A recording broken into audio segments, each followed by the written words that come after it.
Hey, let me ask you a question. If you're working hard, making the calls, sending proposals, and you're still losing deals to competitors that you know you're better than, what's really going on? What's really happening?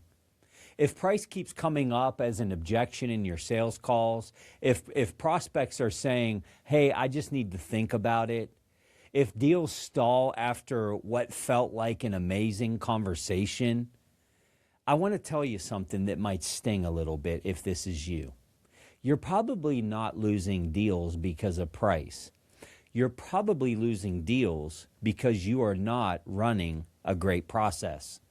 Too many sales teams today are working very, very hard, but they're not selling with intention. They're not selling with a level of confidence that's compelling.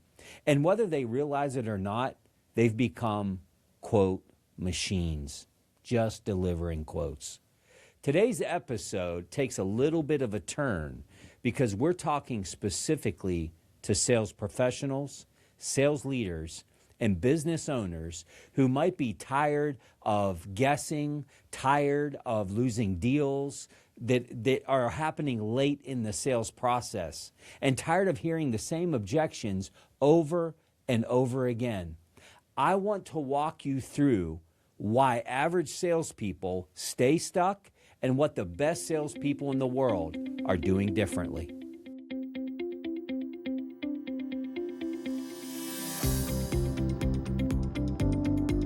This is the Champion Forum podcast with Jeff Hancher, the forum for leaders, champions, and dreamers. Your home, your business, your peace of mind. At Vector Security, we've been protecting what matters most for over 50 years. And whether you're looking to safeguard your family or secure your company, we deliver smart solutions tailored to your specific needs. From advanced security systems and full HD video surveillance to cutting-edge automation that puts the control at your fingertips, Vector Security keeps you connected and protected anytime, anywhere. Don't settle for ordinary. Choose the team that's trusted by thousands of homeowners and businesses across the region. Call 724-968-4179. That's 724-968-4179 and discover how we can help you stay safe, secure, and in control. Vector Security. Protection for life. Hey, welcome back to the show, everyone. If you're a longtime listener of the show, you know that the majority of the time I'm delivering a level of value as it relates to our leadership community. However, for those of you that might be new to the show, or maybe you didn't know, I spent the majority of my corporate career in sales, from going up and down the street and carrying the bag to regional leadership levels and managing teams and compelling them to sales greatness. And boy, have I learned a lot along the way, both learned from failure and also a lot of learning from repeatable success. What I've learned along this journey of more than 2 decades of sales and having some success doing it is that the best salespeople in the world, they don't just work hard, although they do work hard. They have a process. They have a system that's repeatable year in and year out. Why I wanted to talk about this is for those that know me well, they know that this is a skill set that I have. Truth be told, I still do quite a bit of sales consulting. We do a lot of sales, B2B sales training inside of companies. I don't promote it a ton because there's a lot happening with the leadership movement and the recent success of the book and so forth. But I've had this come up quite often with some of the founders that I work with in regards to, Jeff, look, we have salespeople and I don't know what the heck I'm doing. You might be a salesperson, maybe listening. Maybe you're listening and you know a salesperson that their wheels are kind of in the mud, but they're working hard doing everything they can. This episode is for them. So I'm going to be sharing some things that I see as blind spots and some watch outs, and as well as some practical things, maybe just to get you pivoting and going a different direction. Here's what I see over and over again when I work with sales teams or maybe even sales leaders. They're very well intentioned. They care. I can tell they care. They certainly want to win because I can tell by their frustration. But they skip fundamentals. And they're not skipping fundamentals because they know the fundamentals and they're just ignoring them. They're skipping them because they don't even know what they are. I see things like, people rushing through discovery or going clear past the discovery process, talking too much about features. This is what I call the show up and the throw up. They avoid completely uncomfortable questions. And here's what we know about great salespeople. They create tension. They create healthy tension. Why? Because if there's not healthy tension, there's really no reason to change. There's really no reason that's compelling me to move from what we're doing now to what you're proposing. And I see things like they present their features and benefits before they've earned the right. They start talking about their widget and the shiny object before they've even earned the right by uncovering a buying motive. And then they're shocked when price becomes an objection. They get to the end, they think everything is going well, they present them, the prospect or the decision maker, with a price, and price becomes the objection. But here, let me bust a myth here real quick. Price is almost never the real issue. When buyers push back on price, what they're really saying is, you have not convinced me that this matters enough. So if you're listening today and maybe you're going to your sales leader or your boss and saying, look, our prices are too high, the competitor keeps beating us. It's not the price. It's an absence of value. And I know that hurts a little bit because you got to own that one and you got to kind of take that medicine down. But I am here to tell you, rarely, almost never, is the issue price. The issue is that you have prospects that are saying, you have not convinced me enough that this matters, and I'm not seeing value. That's why inferior competitors can steal your business. Not because they're better. They're probably not better. Not because they're cheaper. But because the buyer and the decision maker and whatever buying influences you're talking to, they never clearly understood the cost of doing nothing or the cost of staying the same. There's a cost associated with doing that, especially when you have a better product and service. Great sales professionals, they create urgency. And they do this through a great process that should be consistent every single time. They help the buyer see that staying the same is more painful than making a change. By the way, is change fun? It's not fun. It is certainly not fun. But if we can convince people that staying the way that you are is even worse, now we might be on to helping somebody push through the pain. So let's talk about this a little bit and how do we formulate this? And Jeff, where does it all begin?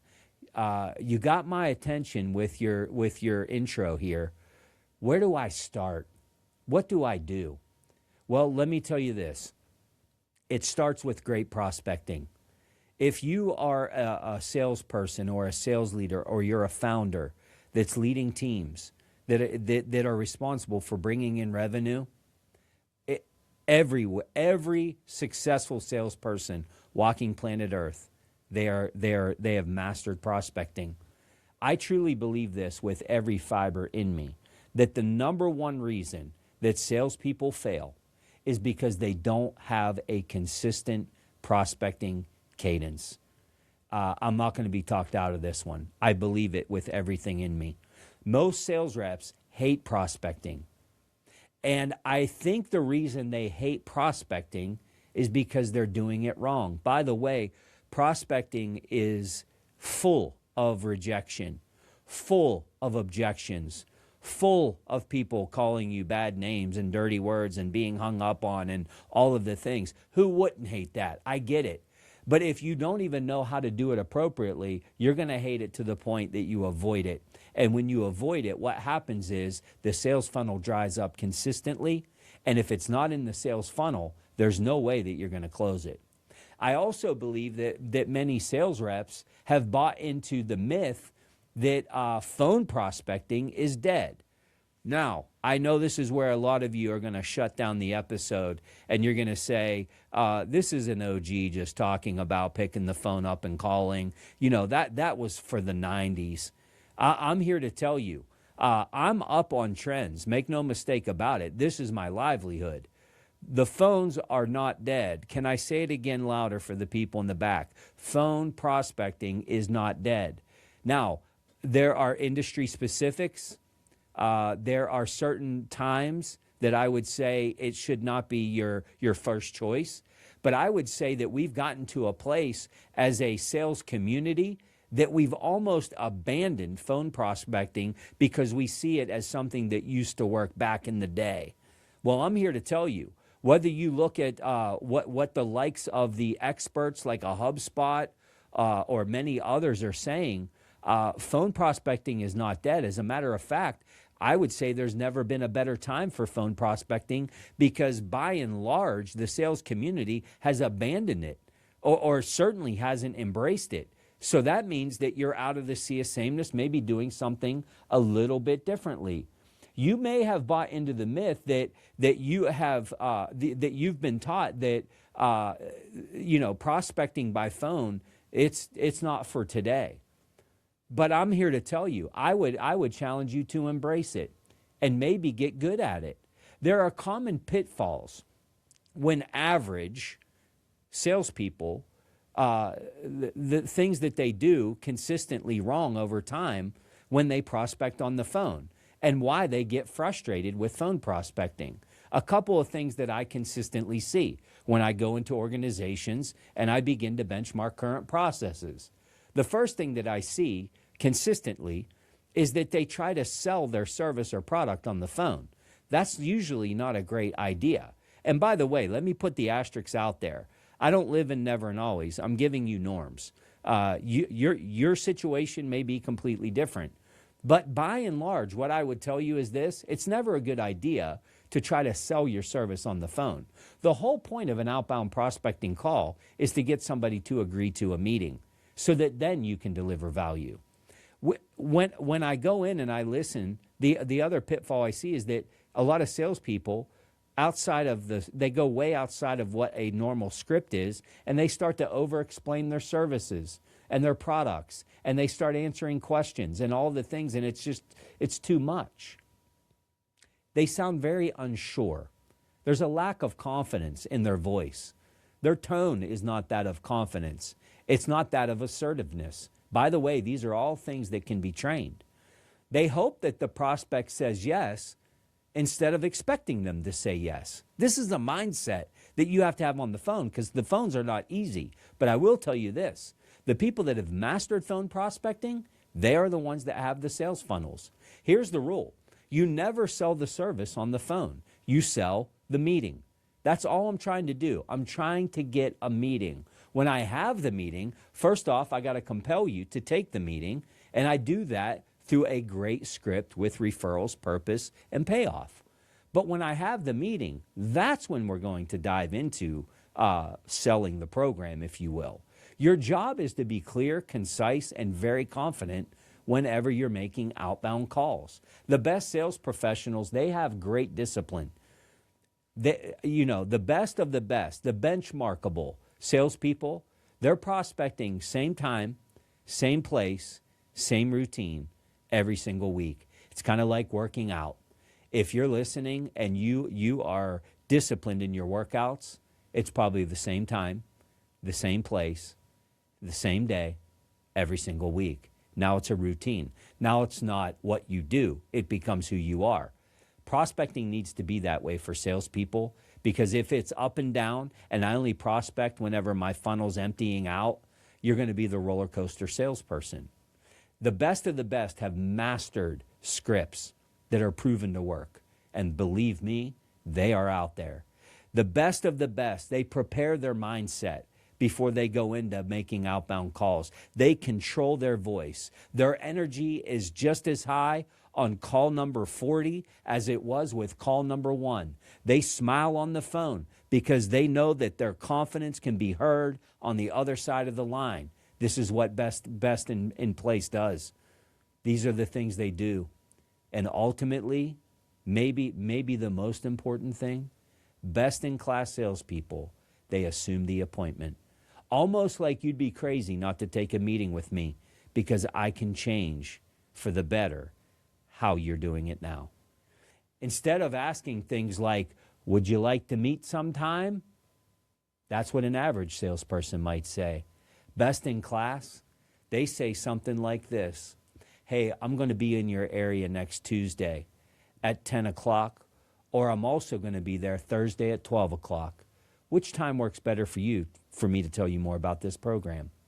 Meaning, I'm going to give you this alternative close because we're meeting. You'd be crazy not to meet me, but I'm going to give you some options. Wow. You know, confidence increases sales success. Hesitation, it kills it. It absolutely kills it.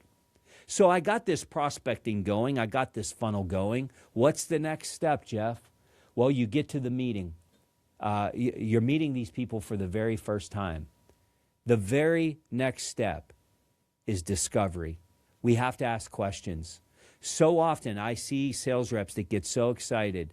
They're the master of their product. They have great product knowledge. They walk into a place and they start telling people about their product and service. You have not earned the right. Time out, slow down, let's back up the truck. We got to ask questions. We got to set the agenda. Second to prospecting, I would tell you in importance of great salespeople is the discovery process when it comes to being highly effective. Here's another truth that most salespeople don't want to hear. If you do not create enough pain in discovery, you're going to feel it at the end in objections. Now you're just backpedaling, trying to overcome objections. Remember this, the best way to handle an objection is through great discovery. It's through great discovery. Purpose, process, and payoff. I'm opening this meeting before I even ask a question by setting the agenda. This gives me control of the meeting. This is how the discovery process should start. Hey, my name is Jeff. Hey, thank you so much for meeting with me today. As I mentioned to you on the phone, we've been able to help ABC and XYZ in your same industry improve, decrease, consolidate vendors, whatever it might be, and I'm confident that we can do the same thing for you. Over the course of the next several minutes, I'm going to ask you some questions. I'm going to give you an opportunity to ask me some questions. I'm going to customize a program specific to your needs and your desires. And if it all makes sense, we'll move forward with the program. Sound good? So the first thing we do in discovery is we do something like that. This gives us control. It screams confidence in the room. I'm telling you the purpose. I'm telling you the process, and I'm telling you the payoff. This is the WIFM for them.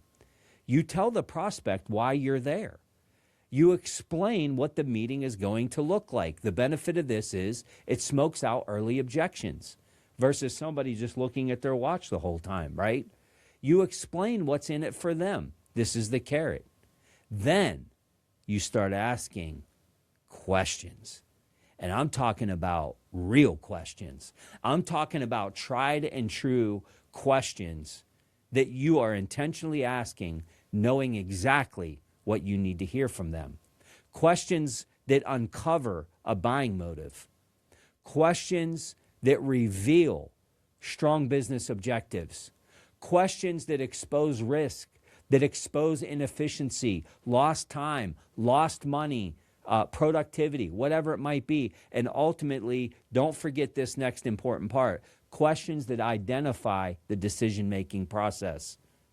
Now's a good time to rewind 15 seconds of this episode and stop for a minute and ask yourself, am I asking questions that will get me to that end, to uncover these things? Always remember this, if you don't uncover buying motives, what are you really presenting to? And if you don't uncover the real decision-making process, who are you presenting to? You're probably presenting to somebody that can't make a decision, and now you're in a displaced decision-maker situation where you're relying on that person to sell that program for you up in the corner office. This is where most salespeople get very uncomfortable. But this discomfort, it's where trust is built. It's in discovery. It says, I care. I want to know more. I want to create a perfect program for you. If the buyer never says something like, wow, I didn't realize that, you probably haven't gone deep enough. Because if they say, wow, I didn't realize that, wow, Jeff, I didn't know that, then you're probably not getting deep enough in adding value. Discovery should never be looked at as a checkbox, something we get through. It's the foundation of the sale. If you haven't checked the boxes of buying motive, business objective, decision-making process, you have not earned the right to move on and present that amazing product and service that I know that you have and I know that you love talking about. This is critical. Once you uncover the problem, you have to lead the buyer into a conclusion. This is where elite salespeople separate themselves from the pack. They don't just present features and benefits, they examine. The best in class, they are surgeons. They are absolutely precise. They focus attention on a specific issue. They provide evidence that they are vendor and product of choice. They gain agreement along the way by trial closing. They also do something critical, which is they amplify pain of not making switch. Man, if there's pain involved with not switching, the odds of closing go up astronomically. Because now what I've done is I've created doubt. And when I can create a level of doubt, I'm more willing to go through the pain of change. The best in class, they help the buyer clearly see the cost of doing nothing. Lost productivity, risk, compliance issues, customer dissatisfaction, employee morale, damage to the brand. The list goes on and on. Only then do they begin to set these requirements. And I'm not talking about features. I'm talking about requirements of a great program. When the buyer agrees that a certain outcome is non-negotiable, price becomes secondary because we have to have it. Buyers don't want cheap. Can I say it one more time? Buyers don't want cheap. They want certainty. They want to know the program's going to do what it needs to do. And certainty, it comes from process. It doesn't come from personality. And I know you're listening, and I know you got tons of charisma. I know you look good. I mean, you're polished up. You can talk well. I got all of that. But that alone is not going to close business. Great salespeople master a process, and they do not allow myths of why they can't be effective stay in their mind. They're always thinking of a better way. What could I have done differently? How could I have changed the outcome?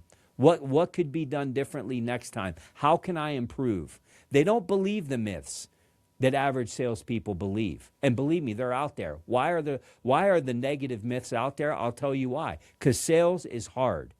It can be a very lonely place. You're up and down the street getting doors slammed on you day in and day out.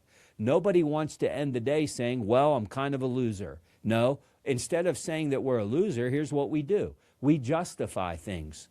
And we talk about why it's not my fault. There's a lot of myths that need to be busted. And there's some that are kind of my top favorites. Myth one is this. If they like me, they'll buy.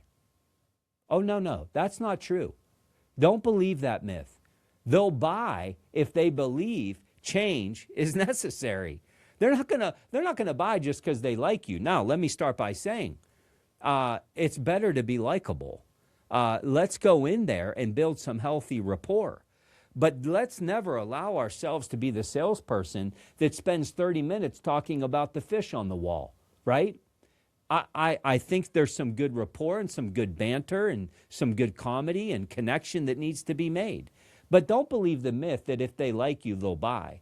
If they like you and they don't see value, they might have you keep coming back because they think you're cool. Then what happens is you're actually wasting your time because they've never intended to buy anyway. They just like hanging out with you. Myth two, price killed my deal, Jeff. Man, if we were 10% lower, we would have gotten the deal. No, that's not true. Lack of urgency. not satisfying a buying motive, or presenting to the wrong decision maker are probably some common things that maybe killed the deal. Let's never allow price to be the reason that we say we lost the deal. And look, even if it's true, let's not say it. Let's take full ownership and ask ourselves, how could I have created more value? This is what best-in-class salespeople do. Another myth that comes up a lot is, you know what? If I just had more leads, I would be more successful. Maybe not. Maybe what you need is more healthier conversation and a process so that the leads that you do have, you can maximize and close, right? And then here's maybe my favorite. You know what? They just need to think about it, but I feel really good about this one. This is the infamous verbal commitment that a lot of average salespeople get excited about when they tell their boss, hey, good news, I was out at Acme today, and they said they need to think about it. I wouldn't get too excited about that just yet. That usually means, in all of my years of sales process, I need to think about it usually means you didn't help them think clearly during discovery. Sales is not about pressure. It's about clarity. Clarity comes through asking the right questions and presenting features and benefits to those very questions and making those requirements of a well-run program. And I know you might be saying, Jeff, you're coming at us today. Man, you're coming at us. Like, I feel like you're yelling at us. Hey, I am passionate about this because I can tell you early in my sales tenure, I did a lot of things wrong. But there is a good, better, best way to have sales success. And this is something that I absolutely love to teach, coach, and help salespeople through. And look, maybe this is resonating with you. You know, don't hate the coach on the call today. Don't hate Coach Hanch today. I know I might be hitting a few nerves. But if this is resonating with you, this is exactly why I built our sales academy. Not to motivate people for a couple of days, not to hand out theory, but to give sales professionals a repeatable process that can be executed time and time again. And I know this is the part of the episode where you're like, wow, he led us up to a complete pitch. I'm not here to pitch you anything. I'm here to present an opportunity. I have this sales academy because it is something that people ask for. There's not a lot of great sales training out there, and I'm not saying mine is the best, but what I will tell you is this. There is a process that leads to higher closing ratios.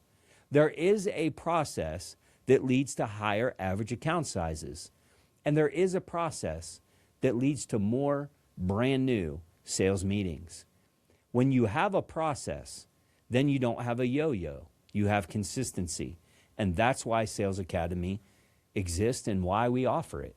From the first prospecting dial that you make to obtaining strong referrals, we cover everything in between. Sales Academy, it's immersive. It's coach-led by me. I don't sub this out. I lead it. There's role-playing. There's prospecting disciplines. There's discovery mastery with questions, how to identify buying influences, how to properly uncover decision makers. We talk through objection handling best practices that actually work and how to close with confidence, fully with scripts and a ton of role-playing. And yes, we compete. We have some fun. There's going to be competition and there will be trophies handed out because great salespeople thrive on competition. We're going to have some of that. We're going to create energy in the room with music, enthusiasm, and some healthy banter. The goal is simple. The goal is really simple. Make appointments, sell bigger accounts, and have better close rates.